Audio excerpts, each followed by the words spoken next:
Hello, I'm Ross Twiddell from Cultaholic. You are a sexual wank pheasant. And welcome to all of these WTF moments from Friday Night SmackDown, which emanated from Manchester, England. And it was taped, of course, which means they had time to edit the show. Edit all potential WTF moments out of sight. There was no WTF moments last week. Thanks for your time. But they never do that, do they? For some reason. God knows why. But at this time, my thoughts and prayers goes out to every single person who was in that arena, because not only did they have to endure a really terrible episode of Friday Night SmackDown, but they also had to endure an episode of Raw straight after. An episode of Raw where something cataclysmically bad happened. I don't even know if that's a word, but it sounds awful. But as we're introducing this video, we had the sweet release that was the announcement that finally, 7 days after the proposed matchup was set to take place before those bastards in Saudi Arabia got in the way and robbed us of a Roman Reigns versus King Corbin matchup, it was taking place this week, and by gum was I happy.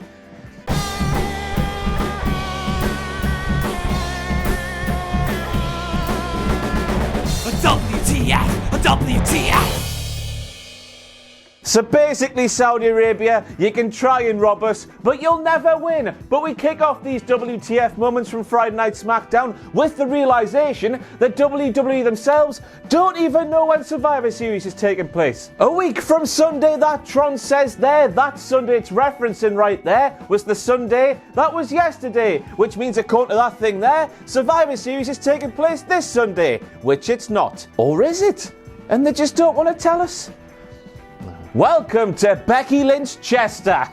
I'm only kidding, that sign's from the very top drawer. Well done, can of Coke to you. But speaking of better things fans took to shows, Cultaholic representation came in a threesome in Manchester. That's the way I like it. That man in the shirt called Ben, Ishan, Hart and Brad Claxon, thank you for spreading the good name of Cultaholic throughout the WWE universe. Next time you go to a show, do what they did. Made a grave mistake, Corey. Direct quote from Corey Graves this time when he said, "The kingdom has never been more united than under the reign of the king." Brexit, Corey. General election, Corey. Thank you very much, Corey, because by saying that, normally WTF Moments is the one place in all of media you can escape all things politics, but thanks to you and your big gob pal, we've had to speak about it once again. There is no escape from the politics, and I'm pissing sick of it, Corey. Knob. Maggle, maggle, maggle, maggle, maggle, maggle, maggle, maggle, maggle, maggle, maggle. An appropriate praise for King Corbin to kick off Friday Night SmackDown, guys! Why?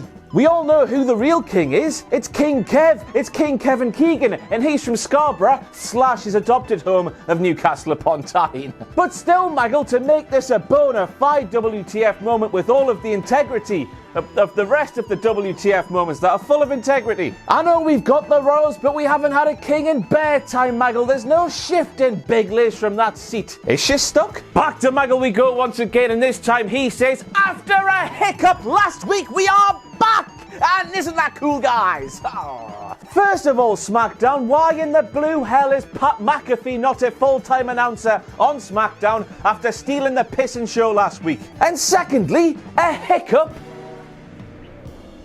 I used to go to school with a girl who couldn't even control her hiccups. She had some sort of condition. She used to ribbit like a frog, and it was really funny, honestly. But even she wouldn't call what happened in Saudi Arabia last week to a large portion of the WWE roster a hiccup. And I'm sure that all of the lads and lasses who were stuck in the airport in Saudi Arabia, presumably with you, Michael, were over the moon that you would downplay what a catastrophe that journey home was. You toe the company line, pal, it'll get you far, and a massive smash in the face. Corbin is a melt. And he is a massive ice cream. Now, I saw so many people on social media confused by this very British sign, and it was wonderful. And hopefully by saying the big baldy bastard Baron Corbin is nothing more than an ice cream, I've made it even more confusing so you Americans know what it's like for us British people to sit there and listen to all of these American sporting references and have no idea what's going on. Hope it tastes nice like ice cream. I like ice cream. And then we have big baldy bastard Baron Corbin going on about how professional wrestling is a business where it's all about what have you done for me lately. And he claims that Roman Reigns has done nothing lately. And you can forget about Michael Cole saying, well, Roman captained Team Hogan to victory in Crown Jewel. That doesn't count. That match was a joke. How about big baldy bastard Baron Corbin? Roman Reigns surviving several murder attempts. And not only that, but going on to beat the man who attempted to murder him inside Hell in a Cell, which was at the time still the most devastating stipulation in WWE, because Bray and the Fiend and Seth, I've made a mess here, they hadn't been in there yet. And then big baldy bastard Baron Corbin, mere seconds after dropping a little Dean Ambrose reference in there, you cheeky baldy scamp, said that Roman Reigns likes to call himself da big dog. That's not how it goes, you tit. Of course, we all know it actually goes in the words of Michael James Cuthbert Cole himself. The big dog! And then big baldy bastard Baron Corbin claimed that Roman Reigns' testicles have shriveled up into little marbles, and because of that, the once loud and deep and strong bark has turned into the bark of a little chihuahua. I think that's how big baldy bastard Baron Corbin said that dog's name. And then he went on to play a little video of the dog that appears during Roman Reigns' entrance with a dog that doesn't match how big and menacing it is. And I was wondering if big baldy bastard Baron Corbin actually realises that that's not Roman Reigns. But big baldy bastard Baron Corbin saying that Roman Reigns has got little testicles and he barks like a little dog when he's apparently a big dog was really top drawer stuff. I really hated big baldy bastard Baron Corbin more after he said this about Roman Reigns than I did before. He said it was really, really effective. Great heel work. And I should just remind you right now that AEW Dynamite and NXT air on Wednesday nights, and we shouldn't be watching this bollocks, to be honest with you. If it wasn't my job to do these videos for you, I wouldn't bother. So why should you? And now a direct quote from big baldy bastard Baron Corbin, who is still speaking about Roman Reigns when he said, I'm going to tuck his little tail and I'm going to proceed to beat the crap out of him. But I was getting a little bit worried as to where this rivalry between big baldy bastard Baron Corbin and Roman Reigns was going. Doggy style, etc. It writes itself, doesn't it? It's wonderful. But to be honest with you, I would actually rather watch big baldy bastard Baron Corbin give Roman Reigns a handy than sit through that opening promo ever again. But it got better, of course it did, because big baldy bastard Baron Corbin whapped out some poop bags, because the word poop is really funny.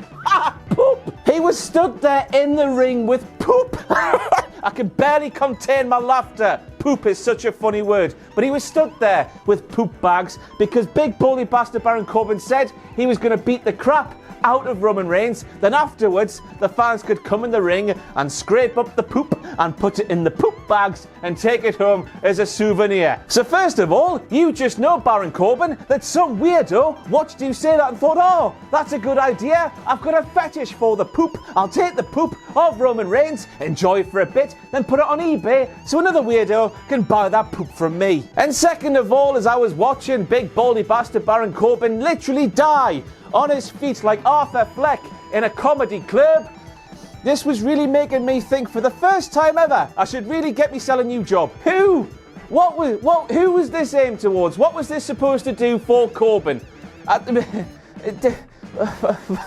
On one hand, it didn't make you hate him anymore because it was nothing. And then second of all, you might be thinking, oh, we're supposed to be thinking, oh, he's thinking he's all big and clever saying this about Roman Reigns, when actually he's the idiot in the cape and the crown with poop bags in his hands. But no, that didn't do that either, did it? This got no reaction, none at all. Who the hell, who wrote?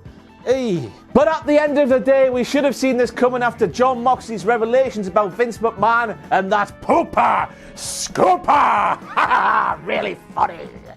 We should have seen this coming. It's awful. I don't know what to say. How can you defend this? And then we had the best return scene ever in WWE history as the 2005 fake crowd reactions made their big comeback. And it was fantastic. Because this is basically how it went. Big baldy bastard Baron Corbin said you can fill those poop bags with poo, then take them home as souvenirs. Sorry.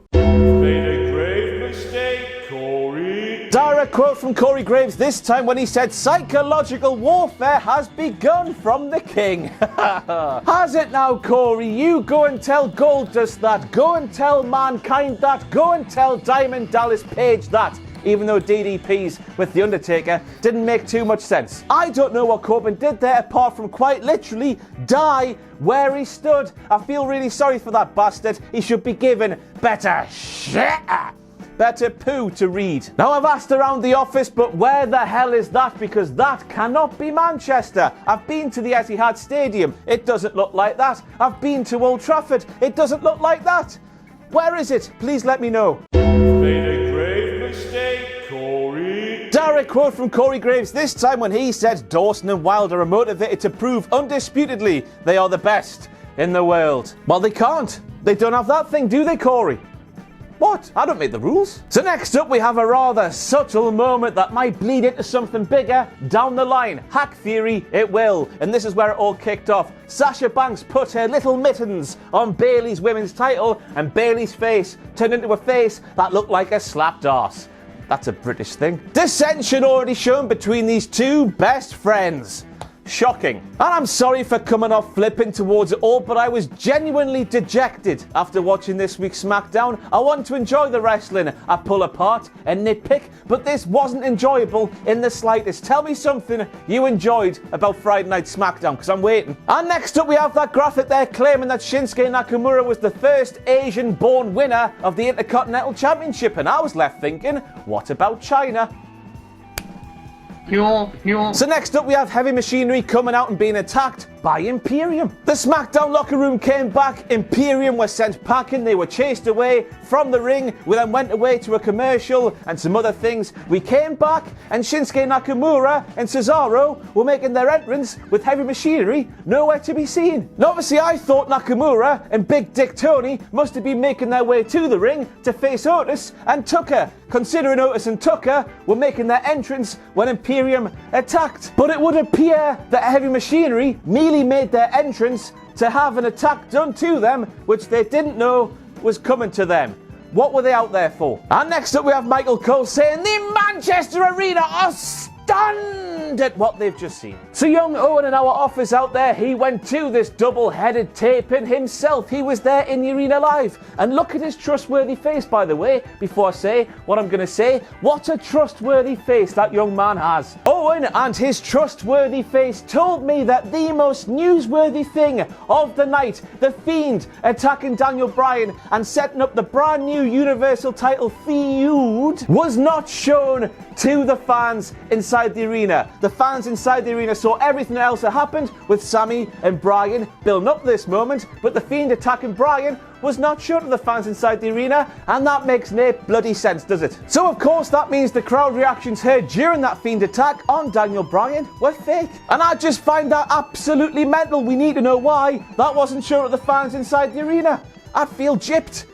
I feel gypped anyway, but even more gypped after learning that. You have to admit how impressive Tyson Fury was at Crown Jewel, said Michael Cole as he lied through his face. I was sat there thinking I will never ever forget the first half of that match. The second half, it wasn't so bad, but the first half could not have been worse. So next up we have Tyson Fury saying, hey up there, cocker. I went over to Germany and I fought Klitschko. I went over to America to fight Deontay Wilder. He sounds not like that, does he? And I went over to Saudi Arabia and I fought to Braun Strowman. And I was sat there thinking, Tyson, Mansoor and Braun Strowman are two very different things. Braun Strowman does not come from Saudi Arabia. And I should note, by the way, I know Klitschko isn't German, but most of his fights, I think anyway, they took place in Germany, didn't they? So next up we have Michael Cole saying that Braun Strowman suffered a KO, lost to Tyson Fury in Saudi Arabia. Cool. But I was left there thinking he was counted out, wasn't he? He got twatted in the face. He fell to the floor. The referee counted him out. If it was a TKO, we would have seen Strowman on his back or maybe sitting up in the ring and the referee doing that, but we never saw that, did we? And then we've got to make it a WTF moment despite the fact Braun Strowman appeared out of nowhere to sneak attack Tyson Fury in the Performance Center. Tyson and Braun are now tag team partners. Yes, and I can't wait. In the similar vein to the Graveyard Dogs, what name WWE come up with for this massive pair of sweaty men. The Dosser Monsters. The big bum Dosser Monsters. That is money. All of the money. And as I said earlier, I became properly dejected around this moment watching Friday Night SmackDown, and that's a horrible thing to say, and I might have missed a few WTF moments, but if I have, I was just sat there like that thinking, what am I doing with my life watching this? But then we have to end this WTF moments with the moment where Michael Cole of all people lambasted. Enough impressions for today. Corey Graves for having two friends, because of course Michael Cole is that oblivious pillock who believes that everybody in the world is his best friend, when in reality everybody hates his guts. Poor Michael. And that is it for all of your WTF moments from a rancid episode of SmackDown. I'm sorry, if it was good I would say it was good, but since it was rancid, I'll say it was rancid. I cannot wait for Raw. I'm not going to tell you what happened in case you don't want to know, but I can't wait for Raw. Thanks for watching. Let us know what you think in the comments below. You can follow us on Twitter at Cultaholic. You can find us on Facebook at facebook.com/Cultaholic. And if you enjoy what we do here at Cultaholic, you can play us to our Patreon page, patreon.com/Cultaholic. Hit subscribe and join us.